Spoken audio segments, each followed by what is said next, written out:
रूस के राष्ट्रपति व्लादिमीर पुतिन 4 दिसंबर से 2 दिवसीय भारतीय दौरे पर आएंगे। विदेश मंत्रालय ने इसकी पुष्टि कर दी। इस दौरान पुतिन प्रधानमंत्री नरेंद्र मोदी और राष्ट्रपति द्रौपदी मुर्मू से भी मुलाकात करेंगे। ये पुतिन की 2022 में यूक्रेन युद्ध शुरू होने के बाद पहली भारत यात्रा होगी। इससे पहले दोनों नेता हाल ही में हुए एससीओ समिट में मिले थे।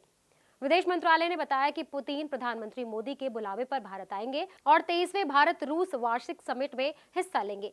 इस साल भारत की मेजबानी में ये बैठक आयोजित होगी। दौरे के दौरान पुतिन राष्ट्रपति भवन में राष्ट्रपति द्रौपदी मुर्मू द्वारा आयोजित सम्मान समारोह और डिनर में भी शामिल होंगे।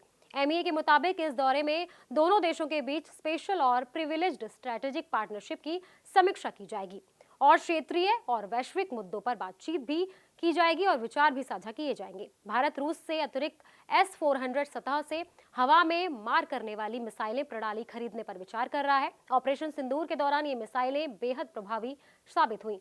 अब तक 3 स्क्वाड्रन भारत को मिल चुके हैं, जबकि 2 स्क्वाड्रन अगले साल के मध्य तक आने की उम्मीद है। इसके अलावा भारत रूस के साथ बड़े रक्षा परियोजना में भी हुई देरी पर बातचीत करेगा और तेजी से प्रगति के लिए दबाव डालेगा। समिट में Su-57 फाइटर जेट के कम से कम 2 स्क्वाड्रन खरीदने की संभावना पर भी चर्चा हो सकती है।